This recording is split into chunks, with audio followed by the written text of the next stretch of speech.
존경하고 사랑하는 우리 구독자 여러분 반갑습니다. 여러분의 천만 라디오 청취자입니다. 코스피, 코스닥, 어, 뭐 다우존스, 나스닥 다 빠지네요. 보니까 다 빠졌어요.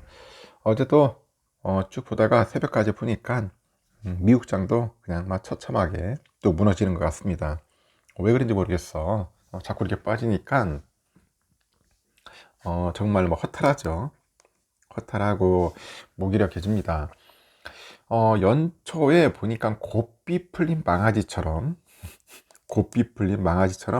막 오르던 그 뉴욕 증시가 이제는 다시 재발한 인플레이션 채찍에 또 맞아가지고 에너지를 좀 잃은 것 같아요.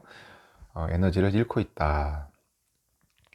감소세를 보이던 인플레이션 증가폭이 다시 커졌다는 그런 지표가 나오다 보니까 이 3대 지수가 이번 주 3% 안팎으로 이제 빠져요. 이 빠진 채 장을 마친 겁니다. 다우지수는 336.86포인트 하락해서 32,817.05에 마감을 해요. S&P 500 지수도 1.05% 빠져서 3,970.05를 기록을 했고, 나스닥도 1.69% 정도 빠져서 1,394.94에 거래를 마쳤습니다. 증시는 초장부터 크게 밀리기 시작을 해요. 다우지수는 초반에 510포인트 하락을 합니다. 510포인트 정도 하락을 하면서 분위기를 어둡게 만들어요. 어둡게 만들고 그 다우도 이번 주에만 3% 넘게 이제 하락을 합니다. 이는 3주 연속 하락세를 잇는 것인데 그 나스닥의 하락폭은 3.3% 이상이고 2주 연속 하락세다. 2주 연속 하락세다. 이날 시장을 요동치게 한 그 요인이 뭐냐? 원인은 개인 소비 지출 PC예요. 내가 진짜 PC 아주 중요하다고. 개인 소비 지출입니다. 소비 지출. 미국 상무부에 따르니까 1월 PC는 지난해보다 5.4% 상승했고 전월보다 0.6% 올랐습니다.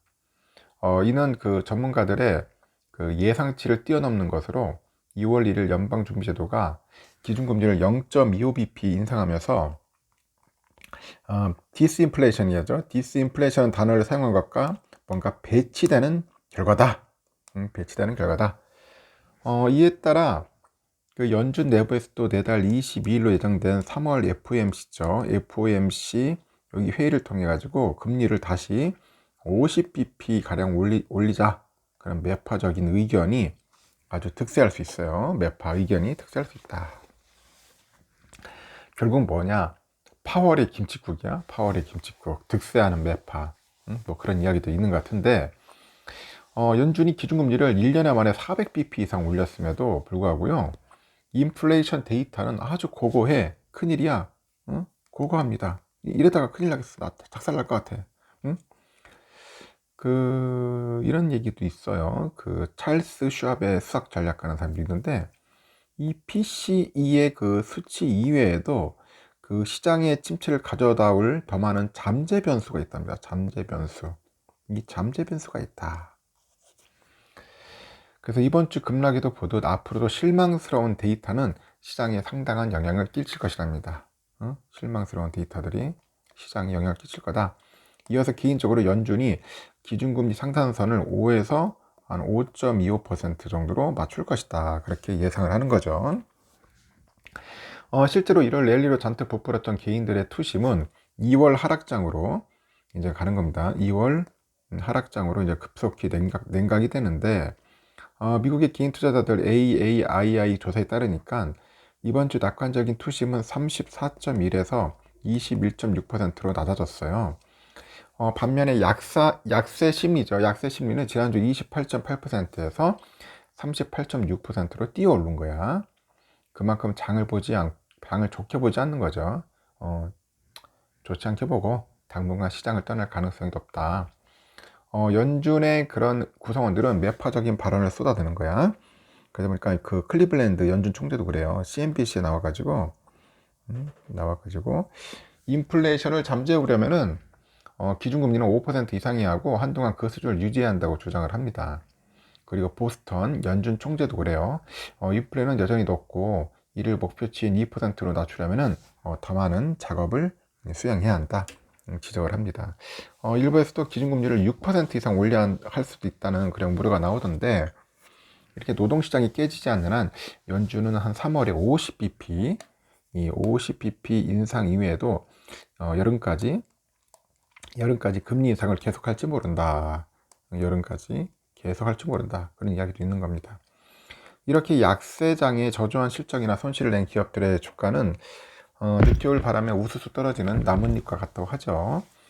항공기 제조사 보잉이 이날 787 드림라이너 인도가 일시적으로 중단됐다고 밝힌 후에 주가가 4.8%나 하락을 합니다.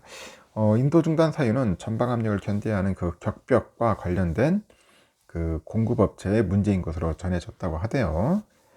이미 인도항 항공기에는 문제가 없다는 게 회사 측 설명이다.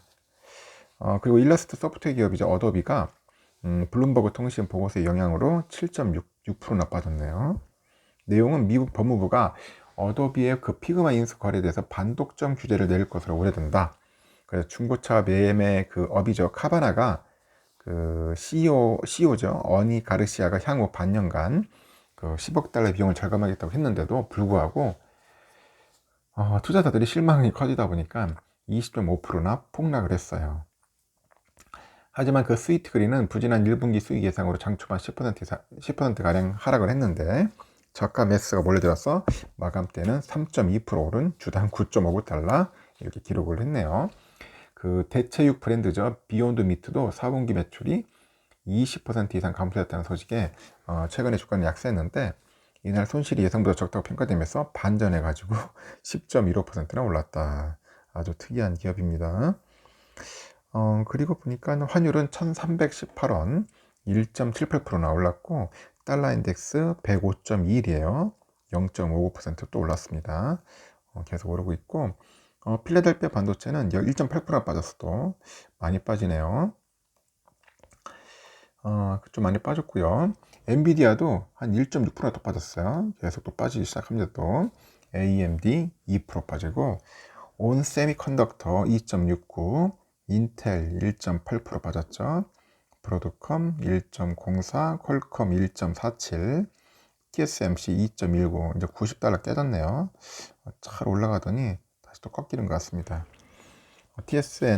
TSMC가 좀 오를 줄 알았는데 그렇게 생각만큼 오르는 힘이 약하네. 그 텍사스 인스트루먼트가 1.56% 빠지고, 어플라이드 1.4%, ASML도 3%나 많이 빠졌습니다. 반도체가 다시 또 꺾이기 시작합니다. 참 오를 듯 하더니 또 꺾이고 또 꺾일 듯 오르고 참 힘드네요. 일단은 이렇대요. 상황 이렇습니다. 참고하시고, 여러분들 너무 또 두려워하지 마십시오. 또 바닥치다가 다시 또 올라가겠죠. 제가 뭐 여러분들에게 막연한 희망을 주는 건가? 하여튼 오르면 오르고 떨어지면 떨어지고 왔다 갔다 하고 있는데, 여기 우리가 이제 못 견디면은 나가 떨어지는 거야. 결국 주가 떨어지듯이 나가 떨어지는 겁니다. 하여튼 잘 견뎌냈으면 좋겠습니다. 여기까지 하겠습니다.